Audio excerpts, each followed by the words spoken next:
So let's just come down here and see what Becky Hammon says about this awkwardness, okay, between Caitlin Clark and A'ja Wilson.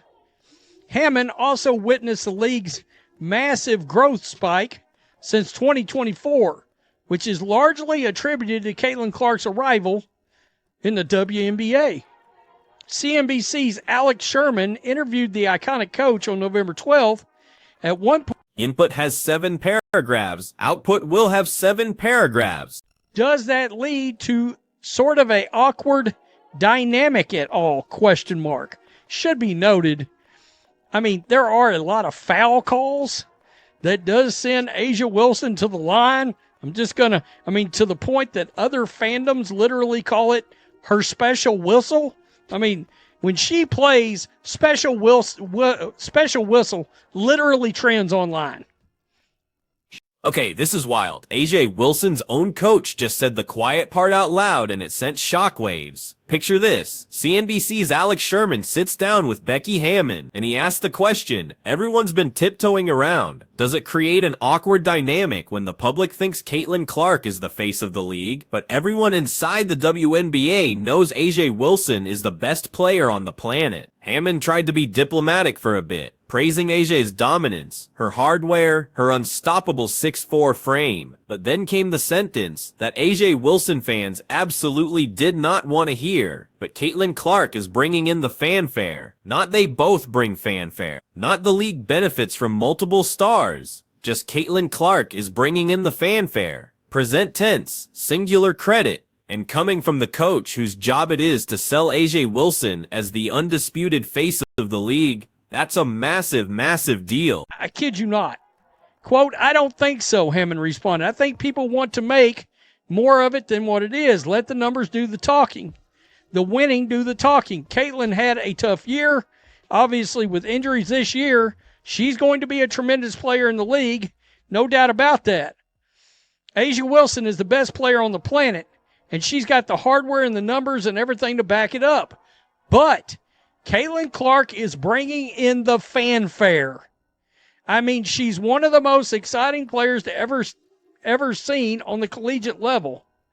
And I would assume a healthy year for her. She's going to be a great pro for a long time.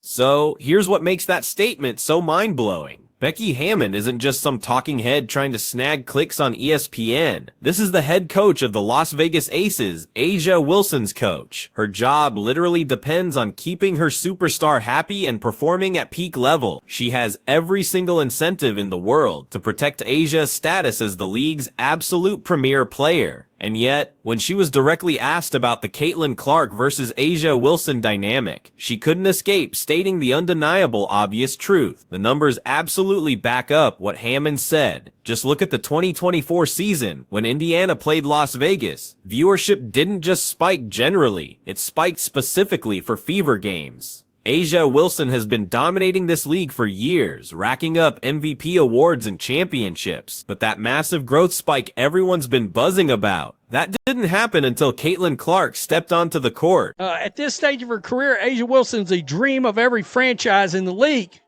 Jason Kelsey's wife, Kylie Kelsey, has made an early pitch to the Las Vegas Aces superstar to bring her to Philadelphia. Does it say when this league is coming? Or this team is coming? Oh, my God, 2030? Would she still be playing in the league in 2030? That's 4 more. Yeah, probably at the back end of her career, I guess. As part of the WNBA's expansion, Philadelphia will have its WNBA team in 2030. Now watch Hammon immediately try to soften that blow. She talks about Caitlin having a tough rookie year, calls her one of the most exciting college players ever, and predicts she'll be great for a long time. All totally true statements. But here's the kicker. She immediately pivots back to A'ja being the most dominant player in the league, by far, emphasizing the hardware and the numbers. That, my friends, is a coach trying to have it both ways, acknowledging an uncomfortable reality without totally undermining her own superstar. The problem is you can't split this particular baby. Either Asia Wilson is the face of the league, or Caitlin Clark is, and Becky Hammon just flat out told us which one actually moves the needle with fans. And get this isn't just about individual egos. We're talking about massive amounts of money. The WNBA is right smack in the middle of negotiating huge media rights deals. Expansion franchises are selling for record-breaking amounts, and player salaries are finally starting to reflect the league's incredible growth. But what's really happening is that this growth isn't spread out evenly. It's laser-focused around one player, and everyone knows it. However, it didn't deter the wife of former Philadelphia Eagles center from making an early pitch to the best player in the world, and it was compelling. Quote, "I can set the scene for you," Kelsey said. "Our food scene, outstanding. I will tell you, the passion from fans in Philadelphia, oh yeah, unmatched. I will say on the receiving end, from visiting teams, negative feedback. From people who joined us, 10 out of 10. Big fans. They're big fans of our fans. We pour it all into it. We really love the people who ride for us."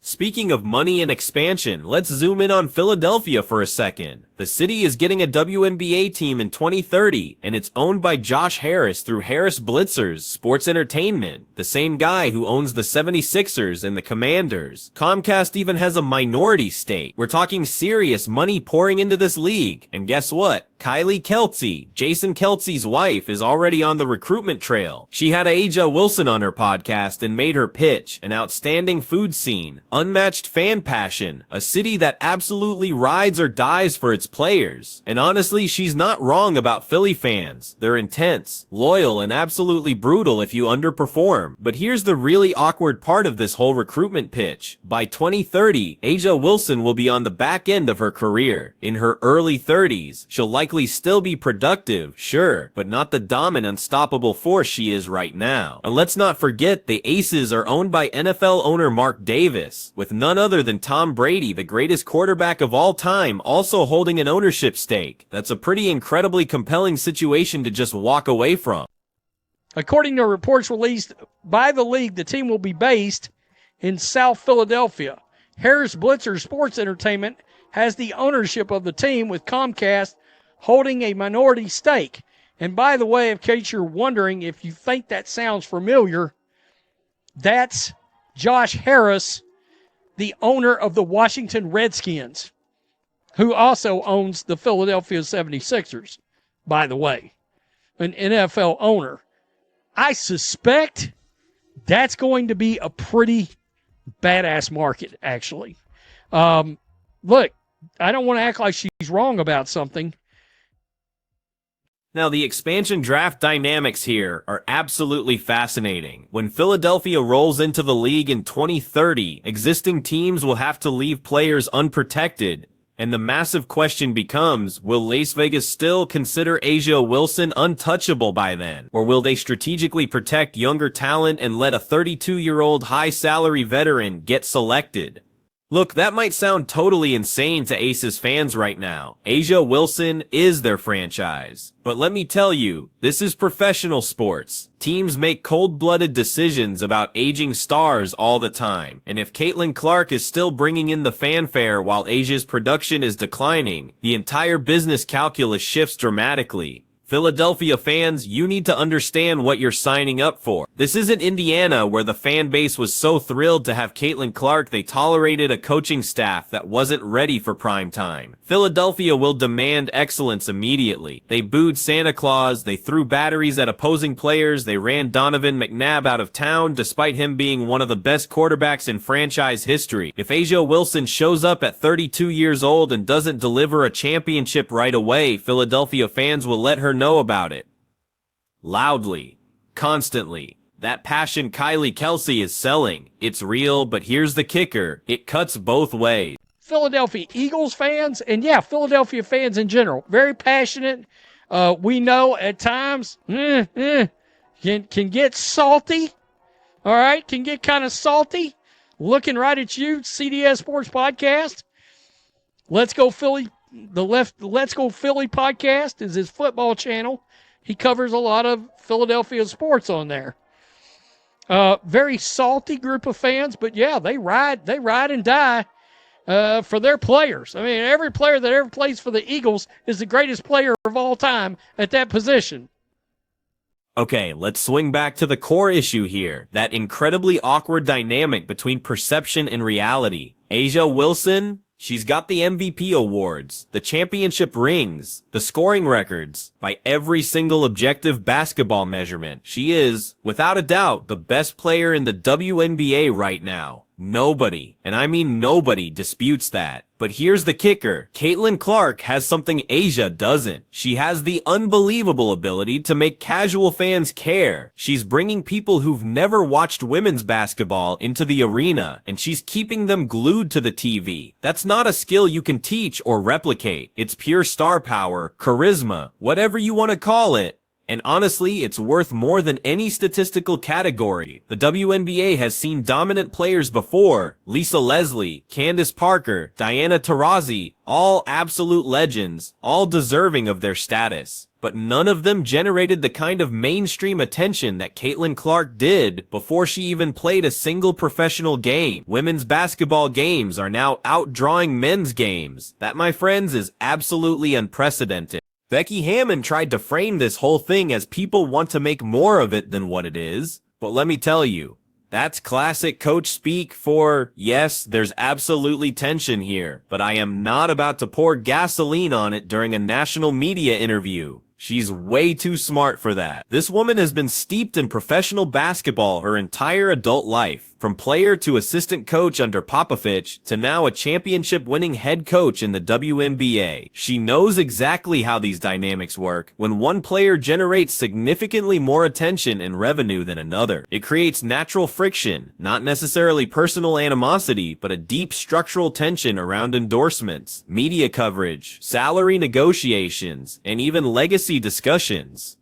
Now, A'ja Wilson handles this tension better than almost anyone. She's been a consummate professional publicly, focusing on her game, letting her performance speak for itself. But she's also human, and watching your own coach tell a national business network that someone else is bringing in the fanfare, that has to sting, even if you intellectually understand the business reality behind the statement. So, here's the truly uncomfortable truth the WNBA is going to have to confront head-on over the next few years. The league's explosive recent growth isn't some general rising tide that's lifting all boats. It is specifically because of Caitlin Clark. The ratings prove it, the attendance numbers prove it, the merchandise sales prove it, and now, A'ja Wilson's own coach just confirmed it on national television.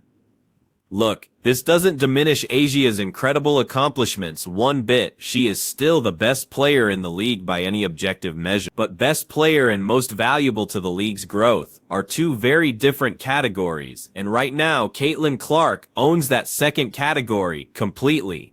The WNBA has certainly dealt with star power imbalances before, but this one is different because of the time. The league is currently negotiating new media deals worth potentially billions of dollars. Expansion teams are being sold for record amounts, and player salaries are finally starting to approach respectable levels compared to international leagues. All of this is happening because the WNBA finally has mainstream attention, and what's even crazier, that mainstream attention is concentrated around one player, not spread across multiple stars, not distributed among multiple franchises. It's Caitlin Clark, and then everyone else. This creates a massive problem when it comes to negotiating collective bargaining agreements, revenue sharing, and marketing strategies. Think about what happens when the players' union sits down with the league to negotiate the next CBA, probably within the next 2 years. How do you structure a deal that fairly compensates the player who's generating the vast majority of the new revenue without completely blowing up the existing salary structure? Do you create a supermax exception specifically for Caitlin Clark? Do you implement revenue sharing that explicitly acknowledges some players draw way more fans than others? These aren't hypothetical questions, they will come up in real negotiation, and the answers will determine whether the WNBA can sustain this incredible growth. or if it fragments into a two-tier league where one franchise gets all the attention and everyone else is fighting for scraps. Becky Hammon's comment about Caitlyn bringing in the fanfare wasn't just an observation, it was an acknowledgement of a fundamental reality that the league simply cannot ignore anymore. You can have the best player in the world, with all the hardware and statistics to prove it, and still not be the most important player to the league's business model. Now that's not fair to A'ja Wilson. She's done everything right, dominated on the court, remained professional, and represented the league impeccably in every public appearance. But fairness doesn't matter in entertainment businesses. What matters is who puts people in seats and keeps them watching on television. The Philadelphia expansion situation perfectly crystallizes this dynamic. In 2030, when that franchise starts play, they could theoretically pursue A'ja Wilson if she's available. But will they look at the numbers and decide they need to build around a player who generates Caitlin Clark level attention? Because by then, the league will have 6 more years of data showing exactly which players move the revenue needle. Philadelphia fans are passionate, yes, but they're also incredibly sophisticated about sports business. They understand market dynamics. They know that just having a great player isn't enough if that player doesn't sell tickets and generate buzz. They watched the 76ers build around Joel Embiid for years, and despite his MVP awards and dominant statistics, the team still hasn't won a championship. At some point, being the best player on paper just isn't enough. The Aces are in an interesting spot with this dynamic. They've built a championship culture, they have strong ownership with Mark Davis and Tom Brady, and they play in a market that supports winners. But Las Vegas is also a market completely driven by entertainment value. Residents and tourists alike want to be entertained, not just watch technically excellent basketball. If the Aces continue winning championships with A'ja Wilson as their centerpiece, they'll be absolutely. But if they hit a rough patch, if injuries derail a season, if they lose in the playoffs to a Caitlin Clark-led team, the narrative shifts dramatically. Suddenly, it's not about who's the better player, it's about who delivers when it matters most, who drives the excitement. Becky Hammon understands all of this. Deep down, that's precisely why her answer to the CNBC question was so incredibly carefully calibrated. She gave A'ja Wilson all the credit she deserves for her on-court dominance, but she also acknowledged the undeniable business reality that Caitlin Clark is the one bringing new fans into the league. Both things can be true simultaneously, even if they create an awkward dynamic. The real question is whether the WNBA can manage this dynamic without it becoming destructive. Can they elevate Caitlin Clark as a face of the league while still properly recognizing A'ja Wilson's monumental accomplishment? Can they structure their business model to reward both on-court excellence and fan engagement? Can they avoid the trap of becoming a one-player league where everyone else feels like a supporting character? Those are the monumental challenges facing the WNBA as it rockets into this new era of growth and mainstream attention. And Becky Hammon's comment, as diplomatic as she tried to make it, just highlighted how incredibly delicate this balance truly is. When A'ja Wilson's own coach has to admit that someone else is bringing in the fanfare, that tells you everything you need to know about where the league's priorities actually lie, regardless of what the official messaging says. So, where does this leave us? With a league that's finally getting the attention it deserves, but that attention is overwhelmingly concentrated around one player, creating significant structural challenges, with the best player in the league watching someone else get credit for the league's growth, with coaches trying to manage massive egos and expectations while being brutally honest about business realities, and with fans endlessly arguing about whether on-court excellence or fan engagement matters more. The answer, of course, is that both matter. But if you're building a sustainable business, if you're negotiating billion-dollar media deals, if you're trying to convince casual fans to become regular viewers, fan engagement wins every single time. Becky Hammon knows it, the league office knows it, and despite what anyone says publicly, A'ja Wilson knows it too, and that, my friends, is what makes this dynamic so awkward and so incredibly fascinating to watch unfold.